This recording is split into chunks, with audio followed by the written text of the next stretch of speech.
Bien, chicos, reciban un saludo del Colegio Basili. Bueno, el día de hoy vamos a continuar viendo la organización social del virreinato. La clase pasada habíamos hablado sobre la República de Indios y el día de hoy nos toca hablar sobre lo que fueron las castas y los esclavos, ¿no? O los esclavos y las castas. Bien, chicos, empecemos. Bueno, las castas, los españoles, chicos, en su afán por dar nuevas designaciones a los grupos resultantes de las mezclas de las diversas razas que se dieron, crearon nuevos nombres, ¿no? Entonces, de esta manera surgen las castas, ¿bien? Dentro de este grupo de castas, chicos, se va a ver los distintos nombres que se van a dar a las mezclas de blancos, indígenas y negros, ¿bien?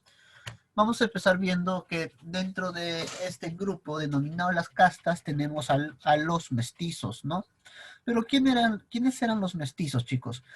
Eh, Hay que tomar en cuenta que cuando los españoles colonizan el Tahuantinsuyo, había una desproporción entre el número de hombres y mujeres peninsulares, o sea, venidos de España, ¿no?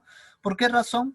Porque había una sola mujer por cada 10 hombres españoles. Y es por esta razón que se da la mezcla racial entre españoles e indígenas en el Tahuantinsuyo, ¿no? Y surge la primera mezcla racial, que fue producto de esa unión. Bien, entonces a los hijos nacidos de esta unión se les denominó mestizos, ¿no? Que eran hijos de mujeres indígenas y hombres españoles, ¿correcto? Este grupo, chicos, se convertiría en el grupo mayoritario que habitaría el virreinato del Perú, ¿no? Ahora, los mestizos fue el grupo que más rápido se adaptó a la cultura occidental que trajeron los españoles. Pero en el caso de los mestizos, era muy diferente al de los criollos, por ejemplo, ¿no? Los criollos todavía tenían muchos privilegios, pero el caso de los mestizos no, ellos no tenían privilegios, porque generalmente la mayoría de ellos eran hijos fuera del matrimonio, entonces eran hijos ilegítimos, ¿no? Entonces carecían de derechos. Ellos, por ejemplo, no podían acceder a algún cargo público dentro del virreinato. Bien, entonces, como les digo, estaban carentes de derechos dentro de la época del virreinato, la etapa colonial, ¿no?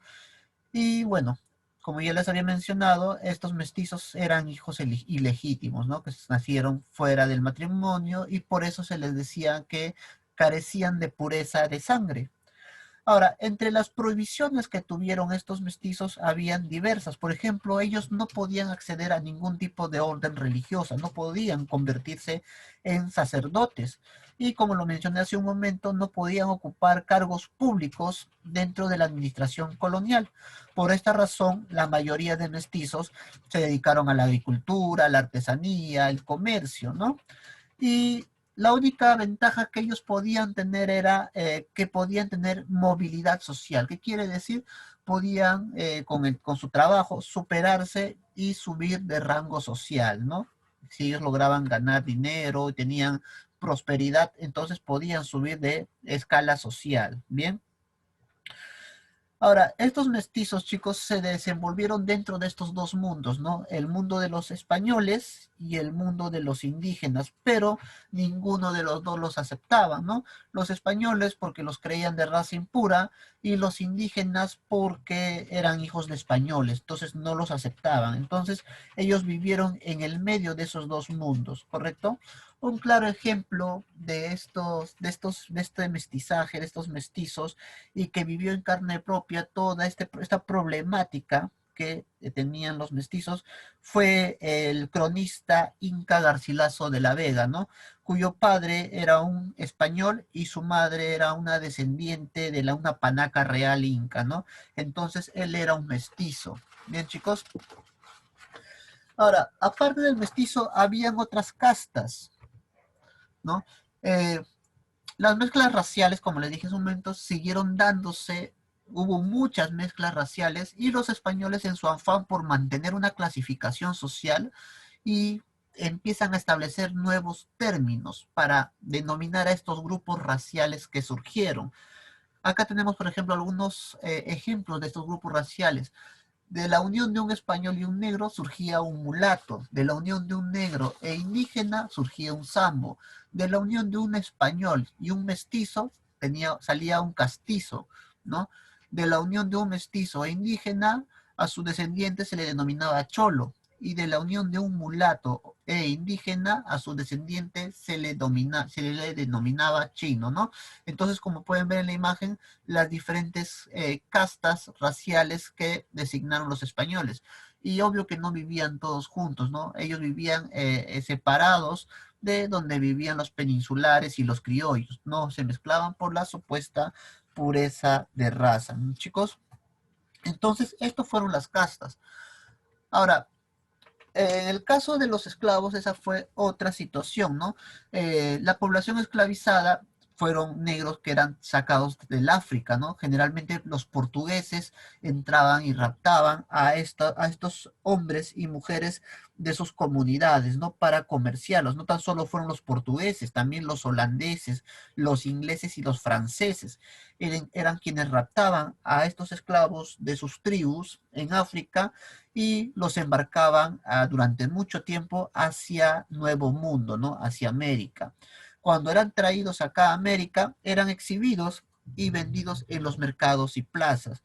Y como si fueran animales o caballos, les verificaban para poder comprarlos, verificaban su edad, su condición de su dentadura, ¿no? ¿Por qué razón revisaban la dentadura? Porque si tenían buenos dientes, podrían masticar bien los alimentos y estarían fuertes para poder trabajar, ¿no? Entonces, por esa razón le verificaban la dentadura. Y cuando estos esclavos eran comprados, ¿no? Se les marcaba para que no se confundan entre los dueños de estos esclavos, ¿no? Y a esa marca se le denominaba la carimba. ¿Y cómo era la carimba? Los marcaban como al ganado, con un hierro caliente, ¿no? Calentaban un fierro que tenía la inicial del dueño y con ese fierro al rojo vivo le quemaban la piel al esclavo para que quedase marcado, ¿no? Entonces eso era la carimba. Ahora, a pesar de que los esclavos tenían esa condición, estuvieron en una situación mejor que los indígenas. ¿Por qué razón? Porque los indígenas fueron maltratados porque eran considerados vasallos y no los podían esclavizar, ¿no? Pero aún así los maltrataban y abusaban mucho de ellos y hasta morían en sus trabajos.